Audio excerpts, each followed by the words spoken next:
Common buckthorn is an invasive tree that is becoming a serious problem in many wooded areas. Buckthorn grows in dense thickets that can prevent light from reaching wildflowers and tree seedlings on the forest floor for the entire growing season.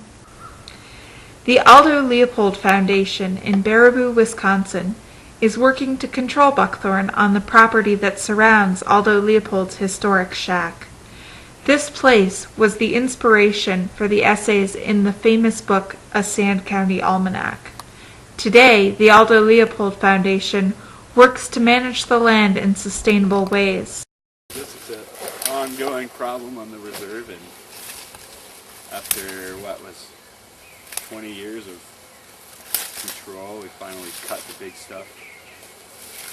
Use a chainsaw on the big stuff and then follow up with basil barking after that. So in theory, from here on out, it should all be sort of maintenance going through the areas that we've already been to and trying to basil bark any small things that come up from the seed bank or any regrowth that sometimes will occur on cut stuff.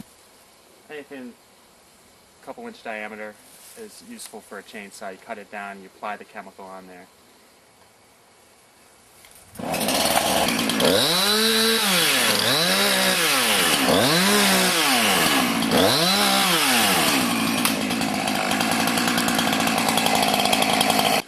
If you're going to be coming out with a chainsaw, cutting big buckthorn, it's extremely helpful to have at least two people with you.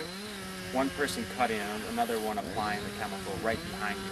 Because if you came in and cut one day and come back the next, you might miss. It's probably a pretty good chance you're going to miss something.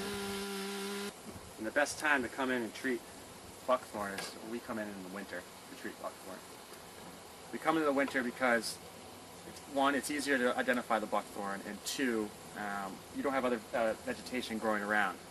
So the snow kind of packs everything down, so when you go in, you're actually just only applying right to the buckthorn.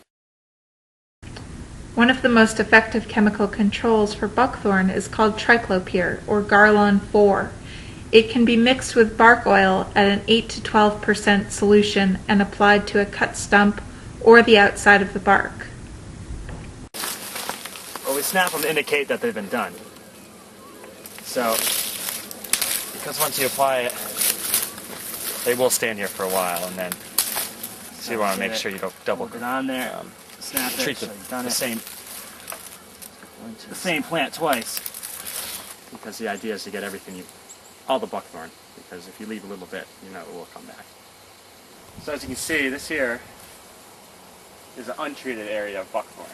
Pretty thick, pretty dense, nothing really else growing except for, that ash is pretty dead, but all the buckthorn's taken over. If you look over here, this is a treated area. We have more native species like the dogwood growing now. Looking good around here, making progress.